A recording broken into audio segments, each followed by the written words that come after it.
ពេលវេលាមកហ៊ុនពីភ្លឺជាពេលវេលាដែលខ្មោចស្រីចូលចិត្តចូលសង្កត់ក្នុងរាងកាយមនុស្សរូបបំផុតប៉ុន្តែឲ្យតែយកស្បែកជើងមកគូសលើរូបថតខ្មោចគឺអាចទប់ស្កាត់ការដែលទៅមុខរបស់ខ្មោចស្រីនោះបានហើយដើម្បីជួយសង្គ្រោះចៅស្រីបង្ការដែលត្រូវខ្មោចចូលលោកជីរបស់ស៊ីវឈីមិនវិញរៀននឹងការប្រឈមមុខដាក់គ្នាជាមួយខ្មោចស្រីនោះឡើយប៉ុន្តែលោកជីគ្មានថ្ងៃដឹងឡើយថានៅក្នុងពេលដែលគាត់កំពុងគូសស្បែកជើងបង្កសម្លេងចម្លែកនោះមានមនុស្សម្នាក់នៅក្នុងកញ្ចក់កំពុងតែលបមើលទស្សនភាពមួយនេះយ៉ាងស្ងៀមស្ងាត់គេម្នាក់នោះគឺជារៀមច្បងរបស់ស៊ីវឈីកាលពី1ម៉ោងមុនគេនិងម្ដាយរបស់ស៊ីវឈីបានរួមដំណើរគ្នាឈានជើងចូលទៅក្នុងលំហនៅក្នុងកញ្ចក់ព្រោះពួកគេចង់តាមរកស៊ីវឈីដែលបានបាត់ខ្លួនប៉ុន្តែម្ដាយរបស់ស៊ីវឈីស្ទើរតែទៅខ្មោចស្រីម្នាក់ទាញទម្លាក់ទៅក្នុងអណ្ដូងចាស់ទៅហើយសំណាងហើយបានរៀមច្បងស្ទុះមកតន់ពេលរួចសូត្រមន្តគាថាដឹងខ្មោចកុំអីអ្នកម្ដាយត្រូវវាទាញធ្លាក់ទៅបាត់ទៅហើ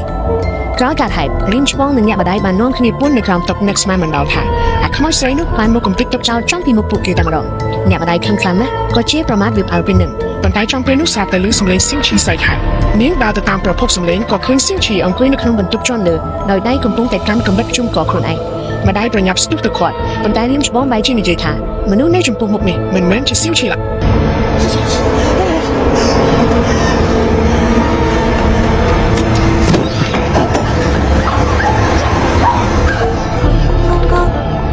រៀមច្បងព្យាយាមរកផ្លូវចេញពីកញ្ចក់ត្រឡប់ទៅកាន់ពិភពពិតវិញប៉ុន្តែពេលនេះកញ្ចក់ត្រូវបានបិទជិតច្រើនបាត់ទៅហើយពួកគេអាចមើលឃើញពិភពខាងក្រៅប៉ុន្តែមនុស្សខាងក្រៅមើលមិនឃើញពួកគេឡើយនៅខាងក្រៅលោកជីបានអញ្ជើញគ្រូអាគមមកដល់ហើយប៉ុន្តែស្របពេលដែលគ្រូមុនអាគមមកដល់ខ្មោចក៏បានចេញមកដែរលោកជីខំប្រឹងគូស្បែកជើងដល់រូបខ្មោចស្រីយ៉ាងខ្លាំងហើយក្នុងពេលជាមួយគ្នានោះលំហនៅក្នុងកញ្ចក់ក៏ចាប់ផ្ដើមប្រសារ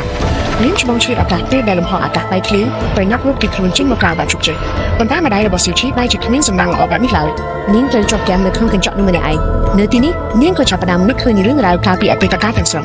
តាមពិតទៅអ្នកម្ដាយធ្លាប់មានប្អូនស្រីព្រោះម្នាក់ឈ្មោះថាតេស៊ីប៉ុន្តែតេស៊ីបានឈ្មោះតាំងពីអាយុនៅក្មេងហើយគឺត្រូវគ្រួសារមួយនេះបង្ខំឲ្យឈ្មោះតែម្ដងលោកជីរបស់ស៊ីវឈីគឺជាមនុស្សស្រឡាញ់កូនប្រុសប្រកាន់ទូកូនស្រីកាលពីក្មេងអ្នកម្ដាយនិងតេស៊ីតែងតែត្រូវលោកជីវីនឹងធ្វើបាបញឹកញាប់នេះមានថ្ងៃមួយបងប្រុសបង្កើតបានចុះទៅរឹសស្បែកជើងឲ្យម្ដាយរបស់ស៊ីវឈីក៏ចែកដំណុំទឹកស្លាប់បាត់ទៅម្ដាយភ័យខ្លាចត្រូវលោកជីវីធ្វើបាបក៏បានដណ្ដើមយកស្បែកជើងរបស់តេស៊ីរួចទម្លាក់កំហុសទាំងអស់ទៅលើតេស៊ីវិញ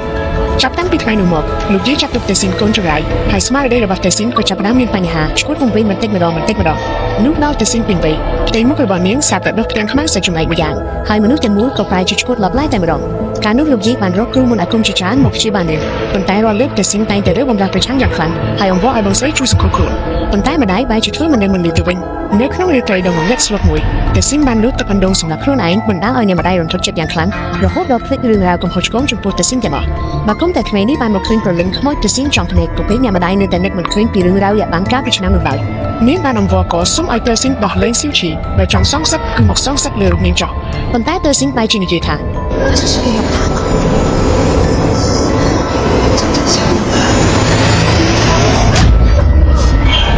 ាការពិតដ៏គួរឲ្យរន្ធត់នោះគឺអ្នកម្ដាយបានស្លាប់តាំងពីជាង10ឆ្នាំមុនមកម្ល៉េះកាលនោះនាងមានការសង្ស័យថាការស្លាប់របស់តេស៊ីមានអាចកំបាំងនៅពីក្រោយទើបឈ្លោះប្រកែកគ្នាជាមួយលោកជីយ៉ាងខ្លាំងលទ្ធផលគឺនាងដែលជន់ធ្វើរអិលជើងធ្លាក់ចូលទៅក្នុងអណ្ដូងចាស់នោះស្លាប់បាត់ទៅចាប់តាំងពីពេលនោះមកនាងមិនព្រមលះបង់នៃការចងចាំទើបតែងតែគិតថាខ្លួនឯងនៅរស់រួចនៅក្បែរមើលថែស៊ីវឈីរហូតមកដល់ធំដឹងអីថាស៊ីវឈីមើលមិនឃើញនាងតទៅសោះគឺមានតែរៀមច្បងរបស់ស៊ីវឈីម្នាក់គត់ដែលមានភ្នែកវិញ្ញាណទើបមើលឃើញវត្តមានរបស់នាង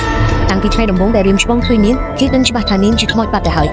យអ្នកម្ដាយនៅឃើញរឿងរ៉ាវគ្រប់យ៉ាងអស់ហើយមានតែបង្ខំចិត្តនៅកំដរតេស៊ីនរួចត្រូវជាប់ឃុំនៅក្នុងអណ្ដូងចាស់នេះជារៀងរហូតប៉ុន្តែតេស៊ីនមិនព្រមបញ្ឈប់ត្រឹមនឹងឡើយព្រោះសត្រូវពិតប្រាកដរបស់នាងមិនមែនជាអ្នកម្ដាយឡើយគឺលោកជីរបស់ស៊ីវឈីឯនោះទេកាលពីឆ្នាំនោះលោកជីបានបញ្ជូនតេស៊ីនទៅឲ្យគ្រូអាគមដើម្បីដេញគ្រូខ្មោចព្រាយប៉ុន្តែពួកគ្រូមុនអាគមចម្រៃទាំងនោះបែរជាផ្លាស់ប្ដូរវិញគ្នារំលោភបំពានផ្លូវភេទលើរាងកាយនាងយ៉ាងសាហាវខុសខើតេស៊ីនទ្រាំរង់ការអាម៉ាស់លេងបានក៏សម្រេចចិត្តលួចទឹកអណ្ដូងសម្រាប់ខ្លួនតែម្ដងប៉ុន្តែលោកជីបែរជាជឿតាមសម្ដីភូតកុហករបស់ពួកគ្រូអាគមទាំងនោះដោយគិតថាប្រលឹងខ្មោចរបស់តេស៊ីននឹងតាមលងបន្លាចខ្លួននោះខាងដើម្បីធ្វើការបិទយន្តចង់តេស៊ីនឲ្យចិត្តកុំឲ្យងើបឡើងវិញបានលោកជីនិងពួកគ្រូមុនអាគមបានអូសសាកសពរបស់តេស៊ីនទៅកាន់ព្រៃដែលស្រយាលបន្ទាប់មកលោកជីបានទាញកាំបិតចាប់លេខក្បាលរបស់តេស៊ីនដែលផ្ទាល់ដៃតែម្ដង